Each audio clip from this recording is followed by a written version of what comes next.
हाय viewers, तो चलिए शुरू करते हैं। रेणु मिश्रा द्वारा लिखा गया कहानी संग्रह किसी अजनबी के प्यार में की आगे की कहानी, जिसका शीर्षक है बालकनी में भगवान। ऑफिस पहुंचते ही व्हाट्सएप पर मीशा का वॉइस नोट मिला। Hello Vidhu, have you reached office? Do you talk to your boss? I am so excited about the plan. Reply whenever you get time, love you. Vidhan कुछ भी reply न दे सका। वो जानता था कि अगर मिशा को भी बताया तो फ़ोन पर ही हंगामा खड़ा कर देगी। उसका किसी काम में मन नहीं लग रहा था। मन की बेचैनी को ढीला करने के लिए टाई भी ढीली की, 2 गिलास पानी भी पिया, लेकिन कोई फ़ायदा नहीं हुआ। वो कहीं गई ही नहीं। सुबह से शाम हो आई, लेकिन वो अभी भी उसके हल्क में ही अटकी हुई है। लौटते वक्त उसने सुबह के लिए पैक्ड सैंडविच और रात का खाना बाहर से ही पैक करा कर रख लिया, जिससे कि घर चलने की बात पर जब महाभारत हो तो उसे भूखा ना सोना पड़े। घर पहुंचते ही निशा ने विधान का लैपटॉप बैग कांधे से उतारा और प्यार जताने लगी।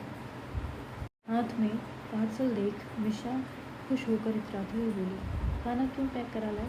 मैं आज तुम्हारे लिए कुछ स्पेशल बनाती हूँ। बड़ी भूख लगी थी, मुझे लगा तुम्हें टाइम लगेगा इसलिए लेता आया।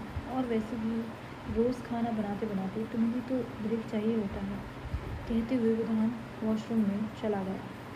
खाना खाते हुए मिशा विधान को पढ़ने की कोशिश कर रही थी। उसके मूड को भांप रही थी। सोच रही थी कि छुट्टी के बारे में पूछे या ना पूछे। फिर सोचा बताना होगा तो विधान खुद ही बता देगा। अभी जल्दी भी क्या है। वो सब कुछ वाइंड अप कर बिस्तर पर आ गई। विधान के पास लेटते हुए उसने उससे परेशानी का सबब पूछा, मगर मिशा का उसके सीने पर मखमली हाथों का स्पर्श उसे हमेशा रोमांचित कर दिया करता।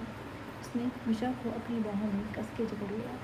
फिर वो दोनों रात भर एक दूसरे में गुम होते रहे। सुबह चाय रखते हुए विधान के लैपटॉप पर IRCTC का विंडो खुला देखकर मिशा को गड़बड़ी का अंदाज़ा लगने लगा।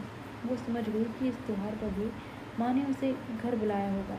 जब से शादी हुई थी तब से वो हर छुट्टी हर त्यौहार मम्मी और पापा के साथ ही मना लिया करते थे। उनका कोई स्पेशल सर्कल ही नहीं बन पा रहा था। यहाँ तक कि अब उसके ऑफिस वाले भी इस बार पूछ बैठी थी कि निशा मैम इस बार वो यहाँ रहेंगी या फिर अपने ससुराल जा रही हैं। अब वो इन बातों से तंग आ चुकी थी। फिर भी अपने को शांत करते हुए विधान से पूछ बैठी, कल मम्मी जी क्या कह रही थी, क्यों फ़ोन किया था? मैं तो बात कर नहीं पाई थी। वो होली पर यहाँ आने की बात कह रहे थे। विधान ने दुख में जवाब दिया, व्हाट? ये कैसे हो सकता है? क्या मैं जान सकती हूँ?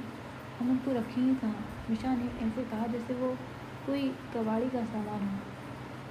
तो फिर घर चलना होगा होली पर, माँ ने बुलाया है। मम्मी जी कब नहीं बुलाती। उनका बस चले तो वो नोएडा ही बनारस में बसा दें। मगर मेरे ऑफिस वाली पार्टी का क्या? क्यों हम हर त्यौहार वहीं जाकर मनाएं?